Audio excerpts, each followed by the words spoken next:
Madame, monsieur, bonsoir. Dans ce journal du mercredi 26 septembre, une page emploi avec les derniers chiffres au bois du chômage et les offres d'emploi disponibles dans l'Aube, mais aussi l'inquiétude des salariés troyens du Crédit Immobilier de France menacés de licenciement suite à une dégradation de leurs notes par une agence internationale. Ils ne peuvent plus obtenir de prêts.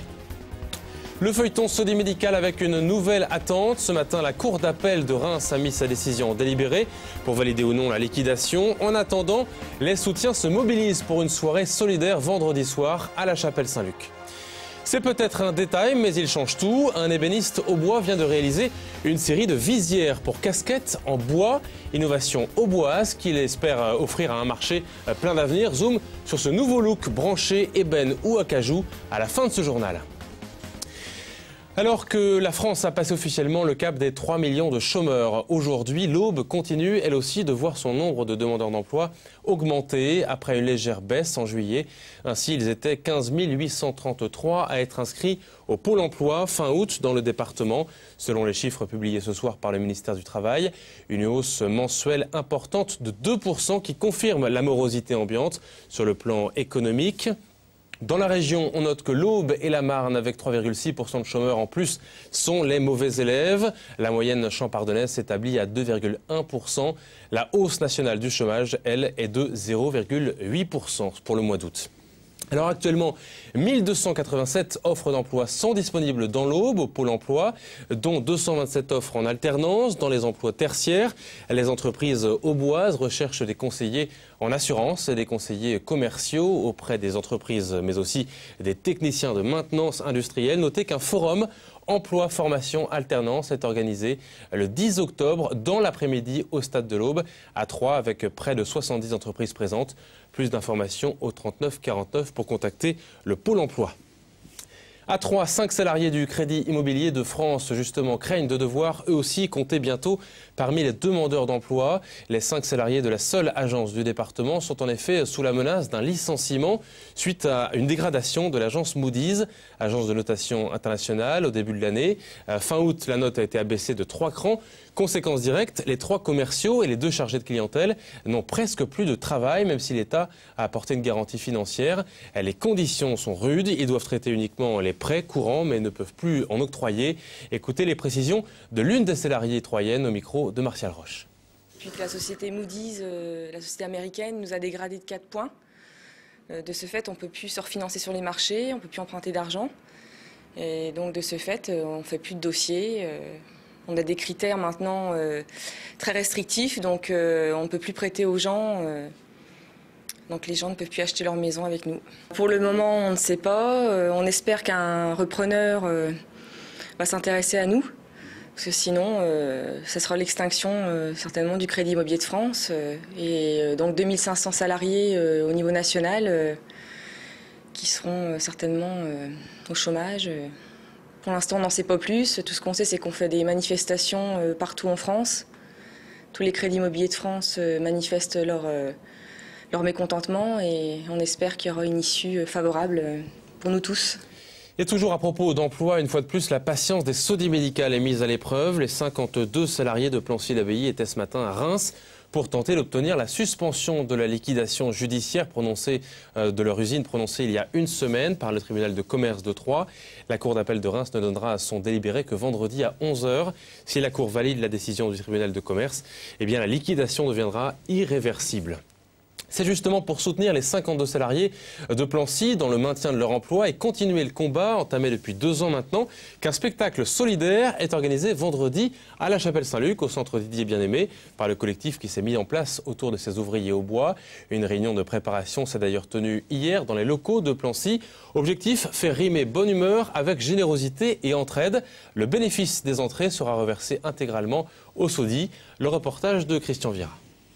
La solidarité s'organise autour des salariés de Sodimédical. L'idée d'une soirée de soutien ce vendredi est née cet été. Alors soutien financier, puisque toutes les recettes seront remises aux salariés de Sodimédical, mais aussi soutien humain, Et puis aussi une médiatisation de leur combat, sachant qu'elles ne sont pas les seules à être dans cette situation et que demain, peut-être il y aura d'autres entreprises qui seront dans ce cas-là. Donc on veut alerter l'opinion. Composé d'une poignée de militants, aujourd'hui le collectif Sodimédical compte 50 membres. La ville de La Chapelle-Saint-Luc soutient également les salariés en mettant à disposition gratuitement la salle et le personnel technique. Pour essayer de soulager ce qui paraît inconcevable dans notre pays. C'est comme ça que nous aidons, chaque fois que nous le pouvons, dans la mesure de nos possibilités, les salariés de Sodimédical à faire valoir leurs droits et leur dignité de salarié. Retrouver de la dignité, cette ouvrière a été touchée par les multiples gestes de soutien. On se rend compte qu'il y a encore des gens qui ont un peu encore d'humanité. Parce que je peux vous dire, ça fait quand même du bien de voir des gens que notre combat les touche. Il y en a, ils vont dire que c'est du rapprochement politique. Bon, ils pensent ce qu'ils veulent. Nous, on a notre pensée à nous. Nous, on a trouvé des gens à l'écoute. Parce que bon, il n'y a pas que l'argent, mais il y a de l'écoute, il y a le côté humain qui est très important aussi.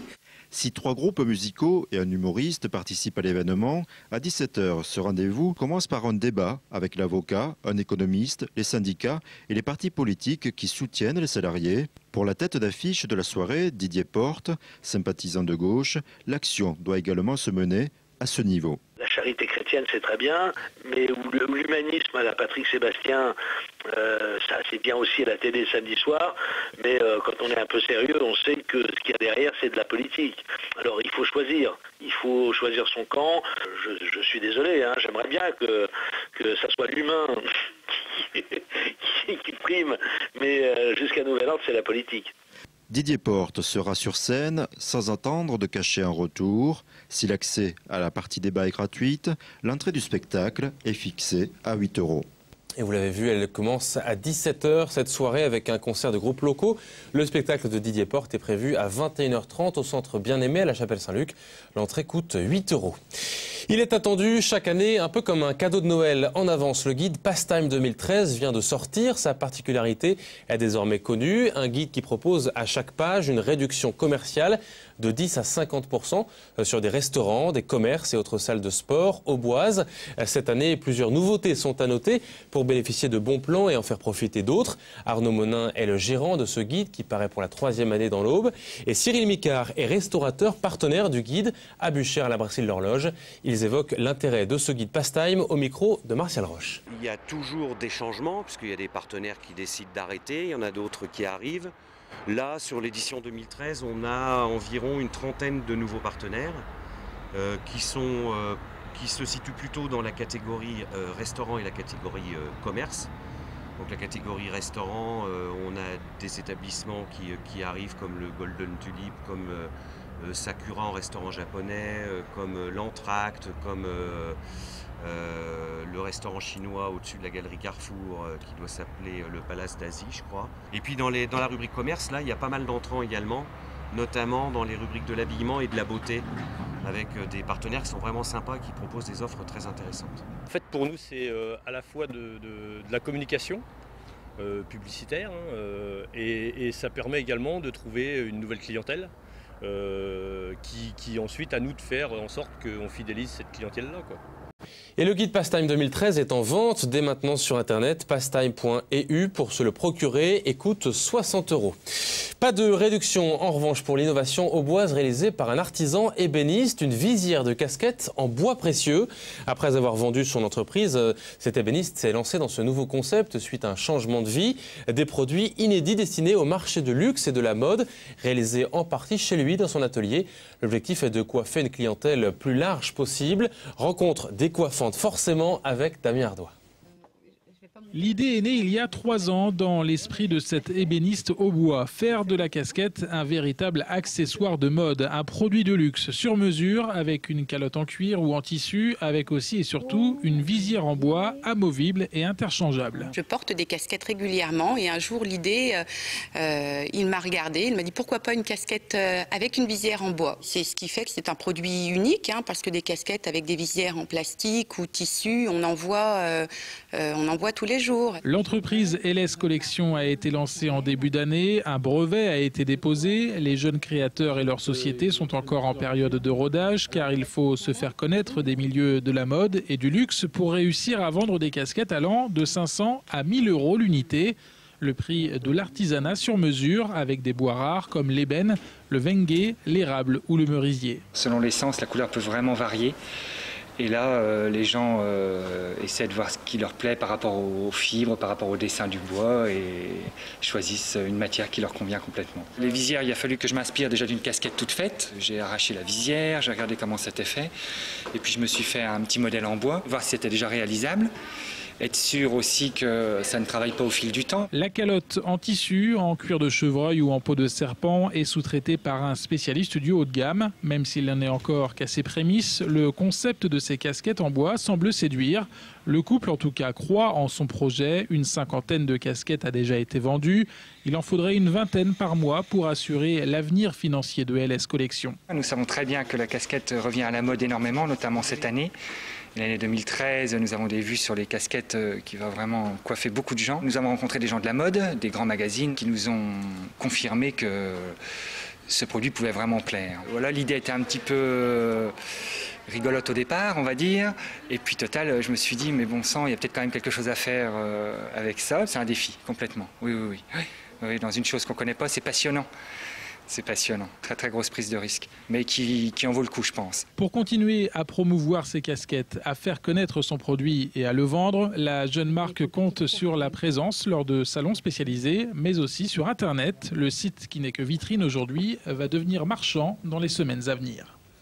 Voilà qui laisse sans voix. C'est la fin de ce journal. La couleur du temps, c'est dans un instant. Demain, dans le journal présenté par Aurélie Juigné, un zoom notamment sur la Banque alimentaire de l'Aube qui ouvre ses portes ce week-end et cherche des bénévoles. Excellente soirée à vous. À très bientôt.